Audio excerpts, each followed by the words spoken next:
Today's great interview is with Nate Smith. Nate was in the military for 13 years. Then he transitioned into the financial service industry as well as investing in multifamily. So he talks about how both of those work well together, as well as some mistakes that he sees people make financially. So really great interview today. Really enjoyed learning from Nate. As always, like and subscribe on Wrestling with Real Estate, the YouTube channel. Go to the Podcast and give me a 5-star rating and write me a review if you think it's worthy. And I'm looking to speak to as many of you as possible. If you're interested in real estate and you love real estate just like I do, I'd love for you to reach out and schedule a call with me, and I'd love to get to know you. So if you want to go to the link in the description down below and sign up there, that would be fantastic. Or you can go to wrestlingwithrealestate.com and there's going to be a link there where you can sign up there. But I'd love to hear more about what you're up to and what you're trying to achieve. But before that, stick around for today's great interview with Nate Smith.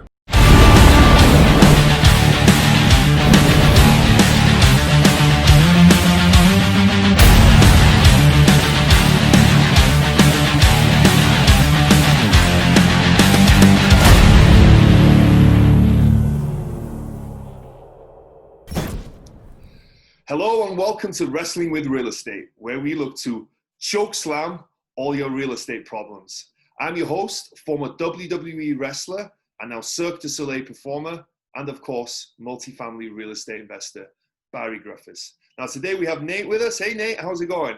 What's up, Barry? Great to be with you, man. Appreciate you inviting me on. No problem at all. So Nate's out in sunny California. How's the weather there today? It's beautiful, 70, sunshine, can't complain. Man, I'm jealous. It's like 110, I think, here in Vegas today. So it's like, I'm jealous. Yeah. So do you want to tell us a little bit about your background and kind of what you're focusing on right now? Yeah, absolutely. So I got a little bit of a diverse background.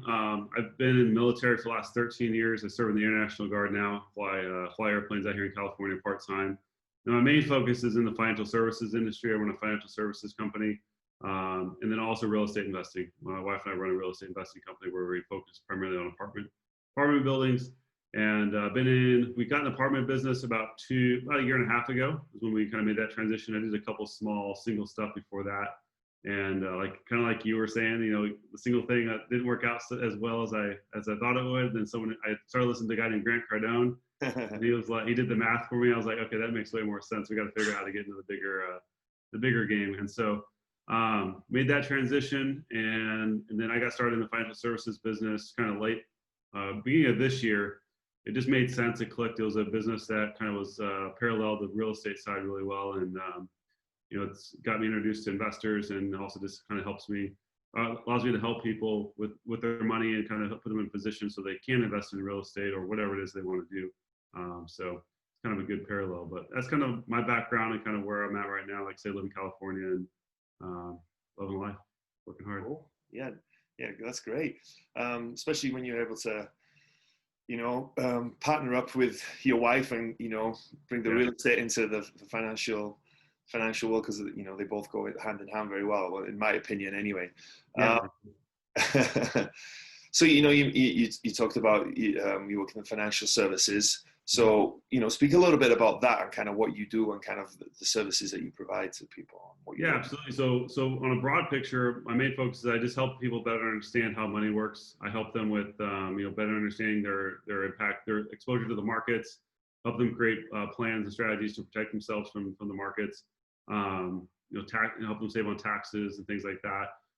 An area that I've focused more heavily on, though, is banking strategies with life insurance and utilizing that as a real estate investor myself. I like that strategy a lot. It's a way to, grow and save money better than a savings account. And when I need it, I can leverage that cash into something else. And so I put a more focus and emphasis in that area, but I help in a wide range of areas when it comes to just mostly focus on educating people and then helping them find solutions to kind of reach their goals. I find that a lot of people they don't understand how money works, man. I agree. It's once you start diving down that rabbit hole, right, of the financial world, because real estate is for sure in that world, and we're all doing it for a goal to improve our lives through finances, right? You start realizing you know, how many mistakes you've made over the years and how many misconceptions you have over financing, you know. Maybe talk to us through like some of the bigger ones that you see with people to start off with, because I'm sure there's a lot of people who are going to listen to this who still maybe aren't aware of it. Yeah, I mean, one of the big areas that I help out people with when it comes to just educating is, a lot of people invest in like a 401k plan through their employer. They check a box because it's there, but they don't have a clue how it works. They don't understand the fees and expenses and their exposure, things like that. They don't realize maybe the tax implications. Who knows what taxes are going to do, but the writing kind of looks like taxes are going to be higher later on down the road than they are today. So, what are people doing to kind of protect them from the tax man later on in life? And so, helping them in those areas and just helping them come up with game plans. Focusing on how they can put their family in a better position to win, financially long term. We focus on six main areas when we're helping folks. Helping them with their cash flow, figuring out ways to make more money, how to save more money, making sure they have the proper protection in place, take care of their families. How they can grow and preserve their wealth. And it ties really well on the real estate side of things because I come across people all the time that would love to invest in real estate. Typically apartment investments require a decent amount of capital, even as a passive investor. So if they don't have a plan to get there, I can help them get a plan to get there so that they can, someday be able to do that. That's what they want to do. So. And I think it's just like everything, right? Just having that plan, because most people, finances and money is such a strange thing. Most families, you don't talk about money, right? It's like a taboo subject, but I don't understand why. It's not something that's going to hurt you. Well, it's going to hurt you by not talking about it and not thinking about it mainly, right?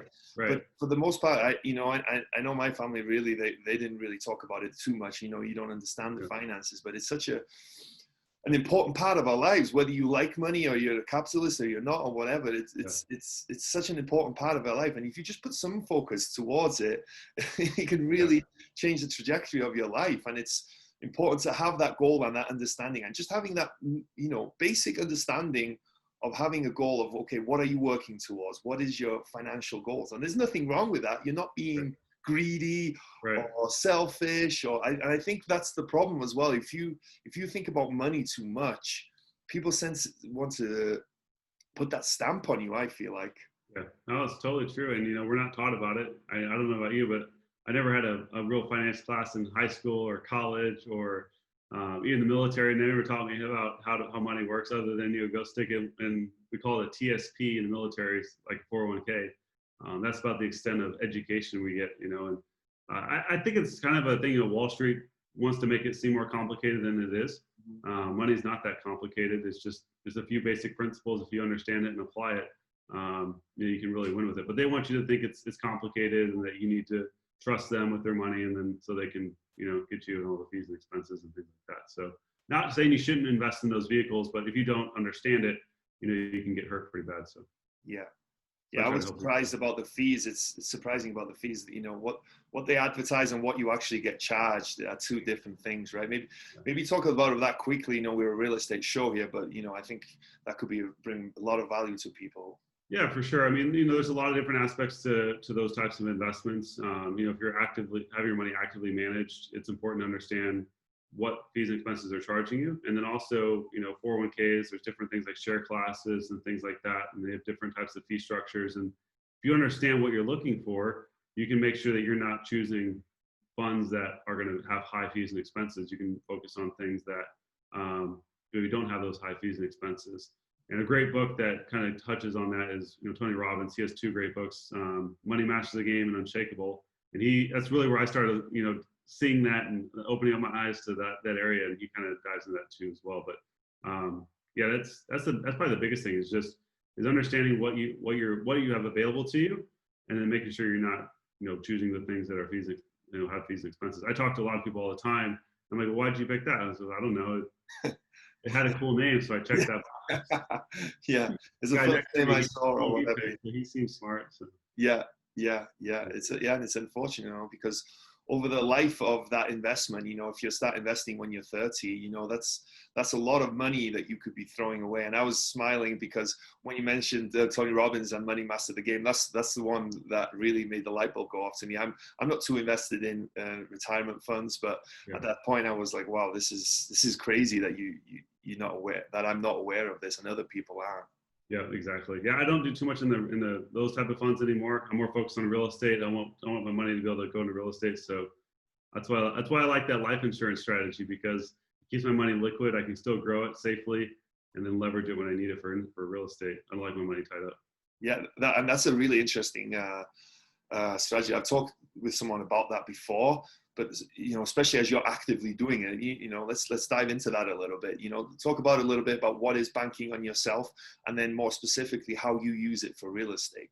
Sure, absolutely. So I'm in the accumulation phase right now. So I got introduced to the strategy last year, so that's when I started putting money towards it. So I'm in accumulation phase right now, but the basic strategy is it's a max funded cash value life insurance policy. That's the key. You want to maximize that, how much money you're putting towards it, and minimize the death benefit. And that's going to vary based on age. But the IRS has their code that determines how that relationship has to work. But you max fund it over a period of time, and you have liquidity of that cash, so you can access it and move it over into other investments. And the cool thing is, sometimes you have the ability, depending on how your policy is set up, to where when you actually take that loan, your account value is still growing. And so you're not actually hurting your compound growth of your account because you take a loan against it. And all the insurance company basically does is put a lien against your account value. So if you were to pass away, they'll just pay out minus the loan amount, but you're not actually interrupting the compounding growth of your money over time. So I love that aspect of it. As a real estate investor, I want to be able to leverage my cash, and banking with insurance, it's one of those best kept secrets, I think. I didn't know about it for the longest time, and I started learning about it. I'm like, how do we at least not know about this option? Like, you should at least know about it. I always heard it referred as how the wealthy invest. Exactly. I always was heard of it. I was like, okay, I want a part of that. If that's how the wealthy invest, I want to be involved in that.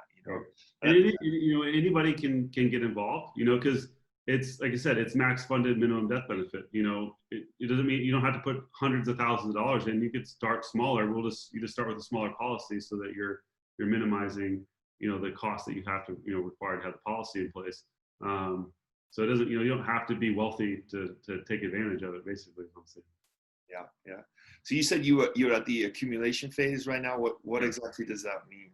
So that means I'm funding. I don't have enough cash right now inside of my policy to leverage into a deal yet, because my goal is to be able to at least have 100K before I leverage into another real estate property.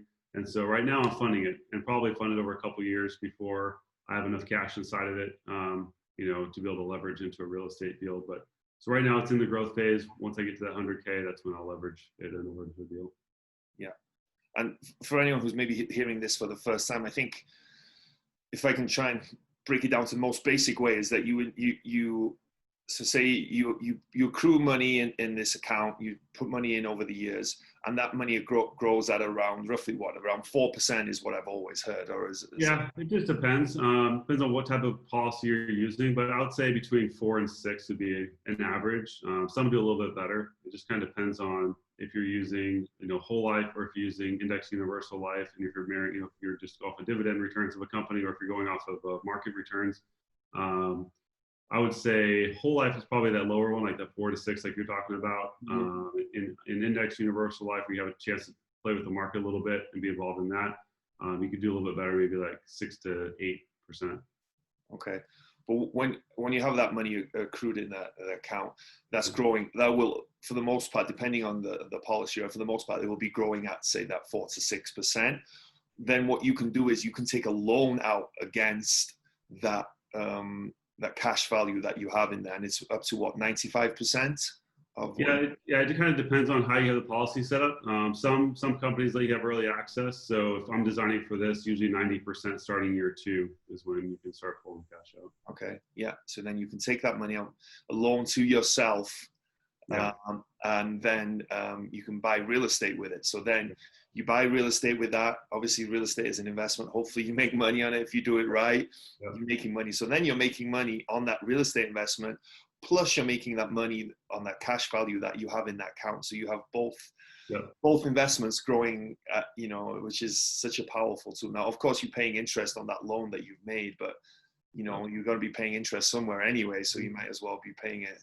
Exactly, and you may even have a shot at earning, what we call positive arbitrage, where the return you're getting on your account value exceeds what you're paying for the loan. So you have a pretty good chance of breaking even. If not, it's making more. Obviously, it depends if you're getting the dividend rate with the whole life, or you're getting enough return, like based on an S&P 500 if you're in an IUL.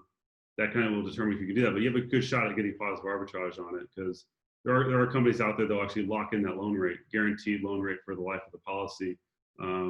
So what you're going to have. You're not going to worry about it changing on you down the road. So if you want to buy a policy today that says, oh, it's going to be 5%, and then 10 years later, when you're ready to use it, the loan rate's 8%. Well, that's a significant difference. Yeah. So there's definitely some key things you want to look at, and you would definitely want to talk to the right person that knows how to do this. Not all insurance folks who sell insurance know how to design a policy for these areas, because honestly, if I design a policy this way, I'm actually hurting my commission. And so because I'm not selling as much insurance, I'm selling less insurance. And so but I think it's the right way to do it long term for folks. So. Yeah. And it's a powerful It's a powerful strategy. I believe that. Cool. Very cool. So let's get into the real estate, right? This is what does your current real estate portfolio look like? So yeah, we have two properties that we are directly invested in. We have a 36 unit property in Tucson, Arizona, and we've had that for about that end of last year, and got it all stabilized. Been fortunate; it's done really well even through all of COVID. Haven't had any serious issues with it. It's pretty much just stabilized right now and cash flowing. I had another property that I had in Arkansas, and it's basically a single family home that I'm able to rent out by the room. It's a military crash pad. I have it set up close to an Air Force Base, and I rent it to guys going through pilot training. And so it's a pretty good cash flow property. It's kind of a very niche market though.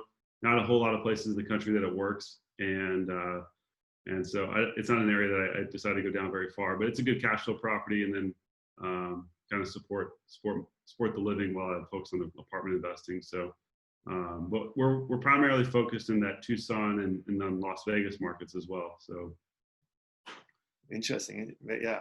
So the 36 unit, your first ever investment? What was your? Yeah, that was our first apartment investment. Wasn't our first real estate, but that was our first apartment investment. Took us a year to get it knocked out. I got to give credit where credit's due, which is all to my wife, Bethany. She did most of the legwork on that. And I was just there to support and kind of learn as we go, but she did most of the legwork to get that property done, and with our partners and stuff. And so that was our first one, and we're hoping to get a couple more by now, but COVID kind of slowed some things down. Investors were like, okay, let's just kind of slow down for a little bit, but we're on the hunt now for our next deal, and hopefully we'll have one by the end of the year. Cool. So that 36 unit, you said you guys partner up. How many partners? It was 5. We had five partners on it. Yeah. Okay.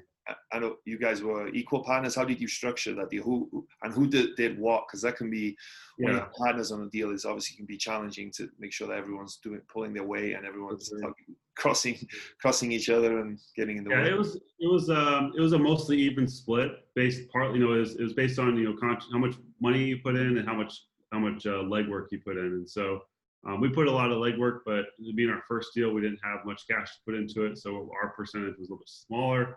And then the rest was kind of just split up based on how much they're contributing to the deal, mostly. Okay.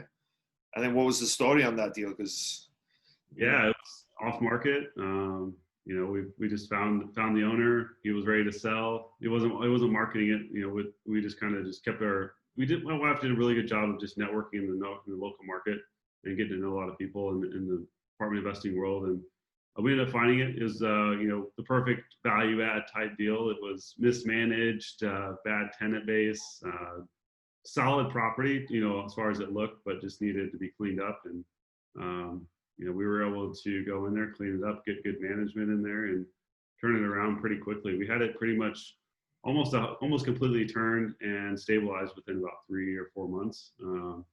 And still got a few things that we're kind of working through, but for the most part, it's been a good turnaround. So. Wow. So did you guys have to do a lot of renovation work on that one? Yeah, it was a decent amount. We had to kick out quite a few tenants, encourage them to leave, that sort of thing. We probably turned about half of the units that had to be turned. We'll end up turning all of them, but we've done half so far that needed it pretty bad. And then we added an office and did a few other things like that, and just kind of cleaned it up. And now we got, happier tenants, because, a few bad apples can ruin it for everybody. So get a couple of those, get those guys out. And so it's doing well. It was definitely an interesting time in the beginning, though, because we had a few crazy stories. We had to get, security and stuff like that for a couple of months and kind of just get people out. But once everything stabilized, it's been really nice and really good. So you guys had to get security on site? Oh yeah. We had full-time security for almost a month and a half, just to kind of quell the bad activity. Wow. But then you find a way to make things work, right? And when you get all that stuff fixed, you get those people out, you get the units cleaned up, raise the rents, and we already got a good deal on it, and so we were able to go in and raise the rents pretty quickly, and we still got a little more room we can wiggle to raise it some more. So it's turning into a really nice deal. So nice. So then you also, like you said, you mentioned you own in Arkansas. Was that where you were based there, or how did you end up buying there? Yeah, that was a total fluke deal.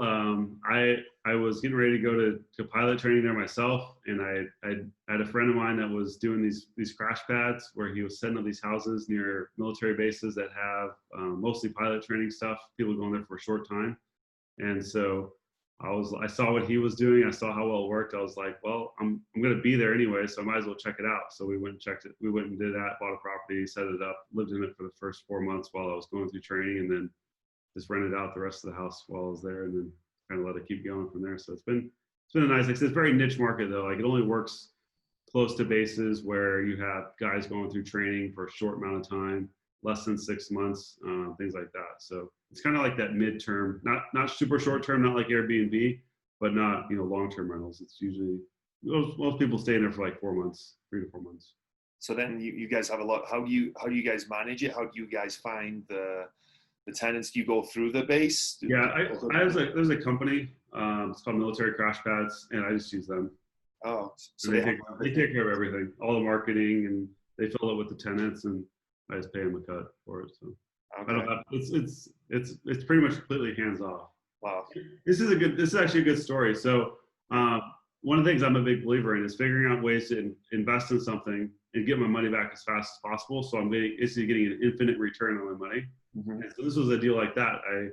I was able to leverage my VA loan, and because I lived in it for a while, and then I basically used a 0% credit card to furnish it, and I made my money back in 6 months. Wow. So I was 6 months in, I have this property that's cash flowing, and I have no money into it. So, but it was just one of those things, right timing, right place. I'm a big believer in always, trying to do your best to prepare for when opportunity strikes. Mm-hmm. I grew up in a mentality of you should always think about something, if something comes around, think about it for a couple of days, talk to some people. But the good deals, the good opportunities don't last that long, You gotta be ready to strike. And so we were fortunate. We had been studying and researching real estate investing for a while at that time. So when we saw the numbers, it was just okay, that makes sense. Let's do it. So that's great. I'm a firm believer in the same thing. I've been lucky in a few deals. I've gotten deals and whatnot. My 6 unit in Covington I was mentioning before, that just came about through a broker relationship, and it was just literally I found out about it that day. I made an offer, and then we were under contract by the next week, right? But I would say it was lucky, but at the same time, you've got to be open to seeing these things, and you've got to be looking as well, and you've got to be willing to take that risk as well, like you mentioned. If you think about these things, had I thought about that a day or two later, that deal would have been gone, so you've got to be ready for it as well. So I'm a firm believer that luck finds you sometimes as well, because you're out there looking. For sure. Yeah. So then you've done the 36 unit, you've done the crash pad, the military crash pad.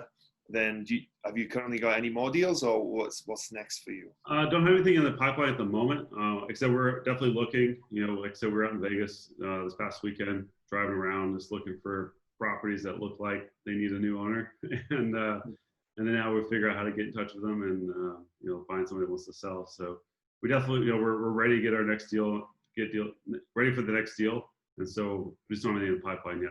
I think my wife's put in a few offers recently. Nothing's quite turned around. People are still a little stingy, even though. Yeah. I think there's a bit of a disparity now, it seems, between sellers, of what's going on. There's still pre-COVID prices, and I think that things are going to be the same. And I think buyers are anticipating what's going to happen, right? That there might be a slight dip in the market. And so I think there seems to be a lot of disparity in prices there. Yeah. COVID's been interesting. It's unlike anything we've ever, as far as economically, not getting into the other aspect of it, but just how the economic impact it's had. It's been very weird. We've seen the stock market go way down, and now it's like skyrocketing. And so it's just so like not what you'd normally expect. And so I think it's, had a lot of people be cautious, like, hey, let's just see what's really going to happen before we do anything. But yeah. Interesting. But another reason I love the apartment space too, though, is apartments have done fairly well through this whole thing, and they haven't really had any major impact on, at least on our deals and people we know who have properties. Their properties have still got rent coming in. As long as you have good ownership, good management that knows how to take care of the tenants. Because we've had tenants come in like, oh, I can't pay rent because COVID. And we're like, well, that's cool, but here's 5 places that are hiring right now. Yeah. Or here's this government assistance program that could give you rent money. Like, just got to fill out the paperwork. So as long as you have good owner, good management that knows how to hold people, hold the tenants to their, not just let them get away with it. Yeah. Issues. And so we're fortunate we have ownership or management that's doing that for our tenants. So when they do try to do that, we're like, well, hey, here's this program. Let's go figure this out. Like, you're going to pay rent one way or the other. So well, everyone, it's the adage of everyone needs somewhere to live, and that's so true. And if you provide a great place to live, your units are taken care of. Like you said, you have good management who not only they hold the tenants accountable, but they do everything. The workers are taken care of, the property's in good condition, and that everything is done the right way. You're always going to have a lucrative investment, I think, through that, as long as you buy right and you do all your due diligence as well with the property. Apartments are always going to make sense, in my opinion. I think so. People always need a place to live, and when economics hit, that's where they end up having to go to, is apartments. Yeah. If you can't afford a home anymore or something like that. So yeah. Very cool. Thanks for sharing that. Yeah. So I do a section right at the end of the show where it's called, this is a wrestling with real estate, right? I used to be a wrestler. Yeah. So I invite people to come in the ring with me. So this is a time where, I'm going to ask you some questions and we're going to jump in the ring together. So all right, let's do it. Are you ready as a question? Let's go. So if you were a wrestler, what would your wrestling name be? Oh, that's a good one. I love aviation, so maybe like Top Gun or something. Top Gun, okay. And then, so every wrestler has a special move. I'm sure you grew up watching wrestlers when you were younger. They all have a special move. What would your special move be in real estate? So what is your strength in real estate? My strength in real estate would be, I think it's finding, I'm going to give my credit more to my wife because she does this better than I do. But I say our strength is finding those diamonds in the rough and figuring out a way to get in touch with the actual owner, not the broker, not the manager, like actually getting down and finding the actual owner and building relationships with that way. We find that to be pretty effective, and I think it's a unique skill set that a lot of people try to pass off. They try to hire a VA to call. I'm going to do all these letters and these writings and things like that. Okay, cool. But if you actually take the time and put the effort in to actually build a relationship with these people, they're more inclined to want to work with you. So I would say that's probably I would something like that. Yeah. The deal finder. Deal finder. There you go. The deal finder. Just on that subject, I think that's a really interesting point. How do you guys do that? So it seems like you guys drive for dollars, or they call it. Yeah. From a high level perspective, you find out who, what the property the LLC is, and you go dig on the local county records, and then that's kind of a high level. And then you just kind of have to dig around. Sometimes you have to just ask around the local area, figure it out. We've talk to the property manager until we can get the number from them, figure out ways to provide value so that people will trust that we're not just going to call and be like, try to, oh, hey, we want to buy your property. Like, you do that, that's not going to go very far. But high level is just, figure out who, just started digging, finding that clue and just going on that rabbit hole that you find it, and it can be a lot of different areas, but usually starts with like county records and who owns the LLC, and who knows where it can go from there. It can go a lot of different areas, but my wife's better at that than I am. Let's talk about. Sounds like you got a good partner. I got a great partner. She's amazing. It's perfect. Our financial services business is great because it's good cash flow. Yeah. It makes good money, and then I can funnel that into real estate. She's handling all the real estate side of things, so we got this like little wealth machine that's kind of starting to kick off pretty nice.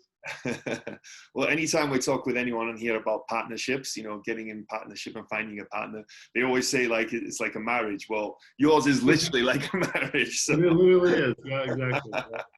Yeah. That's great. So what's been the biggest body slam you've taken in real estate? Body slam. So you talk about like a bad thing.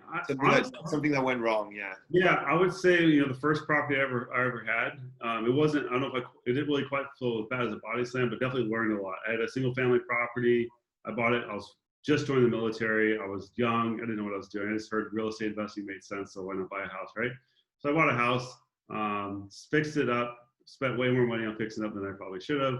And then we ended up renting it out. So it was doing okay. I was probably cash flowing $100 a month, $150 a month. But then, the roof comes up. You got to do the roof. Then the heating and AC. I ended up losing money on the property. I owned it for 7 years. And that was probably the biggest learning thing that I had was that. The other big one was I got caught up in, I won't name any names, but I caught up in one of those seminar type real estate investing deals, and spent a decent amount of money on it. And I take most of the credit for most of the responsibility for it, not putting the information in action, but definitely spent a lot of money on that. And it's just now starting to get us, we're just starting to get the return on it, because I would say though, as much as it felt like a choke slam, because it impacted me big time, I spent way more money on it. It made us, it kind of kept us in the game, right? Mm-hmm. Like, even though I didn't make the money quick off of their program, I was like, we're going to make money in real estate because I didn't spend this much money to learn this thing to not do it someday. And so it kept us going, kept us in the game, which led us to multifamily and led us into apartments. And, it all is always a stepping stone. So I have a hard time feeling like anything is negative. I'm a big fan of a guy named Ed Milet. And he says, things don't happen to you, they happen for you. Mm-hmm. So that's kind of the mentality I try to take with things. But those are two areas that have been big learning points, I would say. Yeah. Well, they're just lessons along the way, right? You can always see it positive or negative, right? There's always something to learn, and then if you take that positive out of whatever it is, you're just going to grow and grow and grow. Whereas if you let the negative eat away at you and have remorse about it or whatever, it's just no good to anyone. So that's great. Thank you for sharing that. Yeah, absolutely. Those seminars will get you. I was nearly had a few times early on. So was there a point where you were standing on the top rope and you were getting ready to jump, but you were scared? What was it, and how did you overcome it? Let's see. Something that I was on the top rope. When you were scared, maybe your first deal, maybe that first apartment complex. It's a good question. I can't think of anything in particular that was quite that cataclysmic. Uh-huh. We did a lot of preparation going into our deals, a lot of educating. We partnered up with somebody that really knew what they were doing, which gave us a lot of confidence. Mm-hmm. Let's see. If anything, that crash pad, everything made sense on paper, but we put up a lot right out the gate. We didn't think about it, but we were like, it was a little bit of a nervous thing. We had a little bit of a challenge in the beginning, just kind of working out the relationship and setting everything up, which there was a point we almost lost it. And so it wasn't like we almost lost the ability to do what we're going to do. Mm-hmm. And so that was challenging, but kind of like I said before, things happen not to me, but for me. And so we just kind of looked at it from a perspective, hey, what can we learn? How can we figure this out?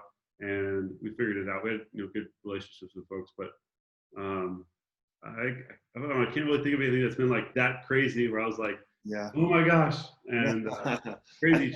I think the lesson is what you said is that, for one, get educated. So don't go into into it blindly, but also find someone who can help you, either partner up or pay a mentor, or just, you know, have someone who has that experience, who can kind of guide you through it as well, and who's been there and done that. I think that's a big lesson for a lot of people. For sure. So cool. Well, thank you for stepping in the ring with me. Yeah, that was good. And thank you for giving up your time today and coming and talking about, you know, what you do in the financial industry, and, you know, the banking on yourself, which is such an interesting concept to me, and as well as, you know, the successful deals that you've done now, and what's coming next for you as well. So I'm excited. Hopefully you buy in Vegas, and then you can come out here and we can go for a beer or something. That would absolutely. We have property out there already, so I'll definitely let you know next time we're in town. We'll definitely do it. Cool. Well, thank you so much. Have a fantastic rest of your day, and thank you for doing this interview. All right, you bet. Thanks so much. Oh, before I go, I'm sorry. For anyone who's looking to get a hold of you, great. I nearly forgot. Where can they get a hold of you? Probably the best thing, like right off the bat, is just Instagram. So you can follow me at The Real Nate Smith. That's probably the easiest place to get a hold of me. Facebook, same thing. I don't have a website up just yet, so I'm working on that right now. But those are probably the two best places just to get in touch and to ask questions or just to chat. Cool. Yeah. So anyone who's interested in that, bank on yourself, infinite banking, you know, whatever you would call it, Nate's a good guy to get a hold of. So perfect. Thank you once again, and I'll put all those links in the description below. All right, sounds great. Thanks so much. Take it easy.